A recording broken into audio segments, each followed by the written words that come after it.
भारत में एक ऐसी जगह है जहां की रेत का रंग काला है और वहां की कहानियां उससे भी ज्यादा काली। हम बात कर रहे हैं सूरत के डुमास बीच की। आज हम सिर्फ एक किंवदंती को सुनेंगे नहीं, बल्कि उसकी एक एक परत को कुरेद कर देखेंगे। समझने की कोशिश करेंगे कि आखिर ये डर पैदा कैसे होता है, कैसे एक मजाक मजाक में शुरू हुई ट्रिप जिंदगी भर के एक नासूर में बदल जाती है। तो चलिए मेरे साथ डुमास बीच की उस भयानक रात की कहानी में उतरते हैं। चलिए, इस कहानी की शुरुआत इसी एक चेतावनी से करते हैं। ये कोई मामूली सलाह नहीं है, ये वो डर है जो पीढ़ियों से उस इलाके की हवा में घुला हुआ है। ये वो बात है जो मयूर ने बचपन से अपनी दादी से सुनी थी, और यही वो चेतावनी थी जिसे 5 कॉलेज के दोस्तों ने मजाक में उड़ा दिया। उन्हें लगा कि वो एक कहानी को चुनौती दे रहे हैं, पर उन्हें जरा भी अंदाजा नहीं था कि वो खुद एक कहानी का हिस्सा बनने जा रहे थे। कहानी शुरू होती है एक बिल्कुल आम सी दोपहर में। कॉलेज की कैंटीन, चाय का दौर और अगली छुट्टी की प्लानिंग। गोवा का नाम सुन सुनकर सब बोर हो चुके थे। तभी मयूर, जो सूरत का ही रहने वाला था, अपने फोन से नजरें उठाकर बस एक नाम हवा में उछालता है, डुमास। और बस यही वो पल था जब रोमांच और अनहोनी के बीच की जो पतली सी लकीर थी, वो मिटना शुरू हो गई थी। अब यहाँ जो बात वाकई में दिलचस्प है वो है इंसानी फितरत। एक ही नाम, ड्यूमास, और पूरा ग्रुप 2 हिस्सों में बंट गया। एक तरफ था कुशल, जिसकी आंखों में एक अजीब सी चमक थी। उसके लिए हॉन्टेड का मतलब था एडवेंचर। और दूसरी तरफ थे बाकी के दोस्त, जिनके कानों में अब भी मयूर की दादी की चेतावनी और गांव वालों की कहानियां गूंज रही थीं। वो उस जगह के नाम से ही सहमे हुए थे।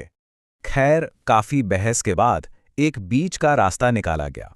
एक ऐसा समझौता जो सुनने में बड़ा समझदारी भरा लग रहा था कि ठीक है, चलेंगे, लेकिन सिर्फ दिन के उजाले में। सूरज ढलने से एक पल पहले वहां से निकल लेंगे। कोई रात रुकने का प्लान नहीं, कोई बहादुरी दिखाने की कोशिश नहीं।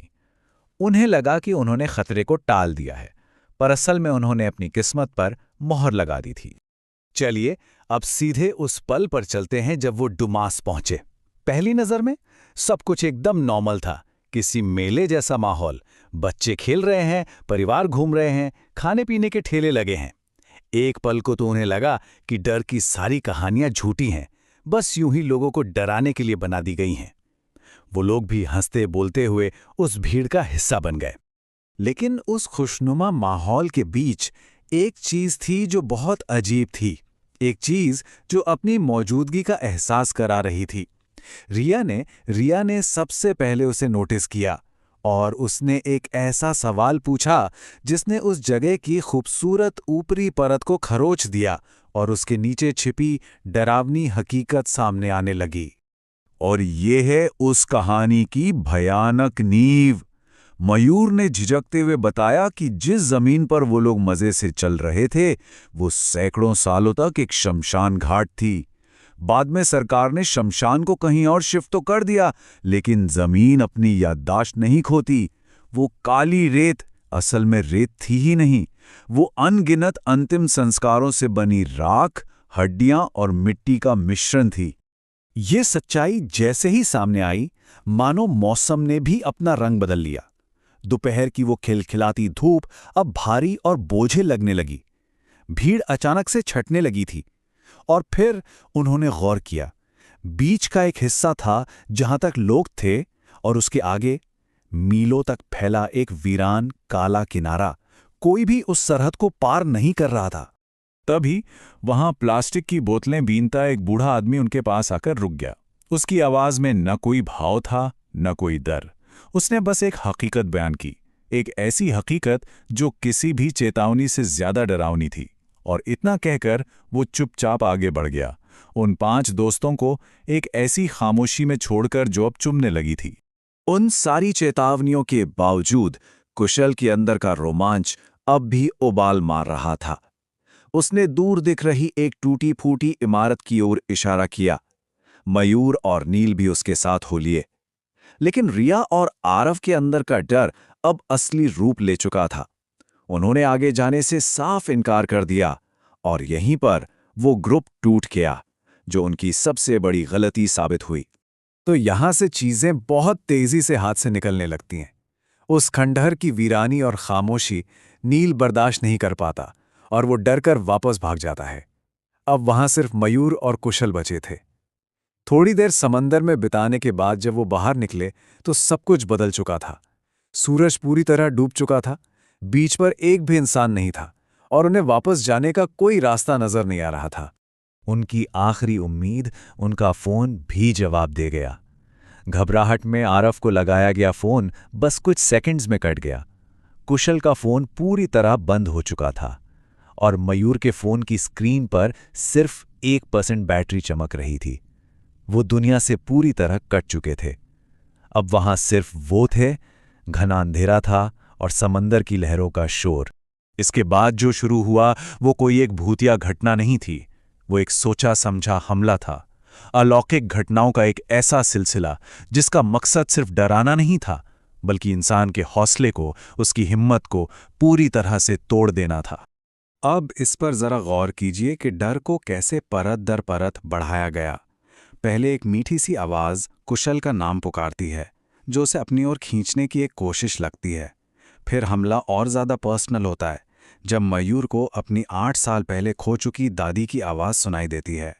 इसके बाद उनकी इंद्रियों पर हमला होता है, जलती चिताओं और इंसानी मांस की वो बर्दाश्त से बाहर बदबू।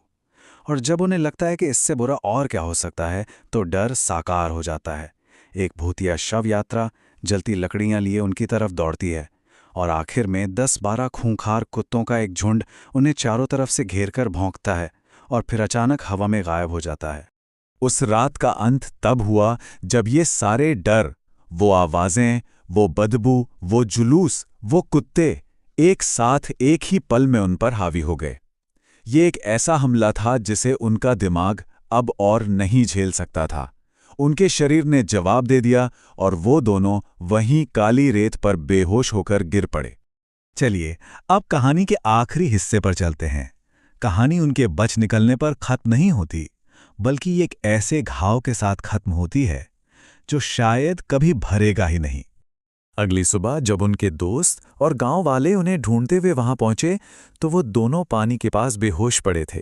जब उन्हें होश आया तो वो मयूर के घर पर थे और उनका जिस्म तेज बुखार से तप रहा था। ठीक होने के बाद उन्होंने कांपते हुए उस रात की पूरी कहानी सुनाई। वो जिस्मानी तौर पर तो बच गए थे, लेकिन ज़हनी तौर पर वो शायद हमेशा के लिए उसी बीच पर रह गए। और ये स्लाइड इस कहानी के सबसे तकलीफदेह सच को सामने रखती है कि आप किसी भुताहा जगह को तो पीछे छोड़ सकते हैं, लेकिन ज़रूरी नहीं वो जगह आपको पीछे छोड़ दे। मयूर के लिए डुमास की वो रात कभी ख़त्म ही नहीं हुई। वो आज भी नींद में चीखता है, उसे आज भी जलती लकड़ियों की वो गंध आती है जो असल में वहाँ होती ही नहीं। तो दुमास बीच की ये कहानी सिर्फ भूतों के बारे में नहीं है, ये इस बारे में है कि इतिहास, दर्द और डर कैसे किसी जगह की मिट्टी में समा जाते हैं। ये हमें ये सोचने पर मजबूर करती हैं कि क्या कुछ जगहों का अतीत इतना भारी होता है कि वो उस बोझ को कभी उतार ही नहीं पाती, और जो कोई वहां जाता है वो उस बोझ का एक छोटा सा हिस्सा हमेशा के लिए अपने साथ ले आता है।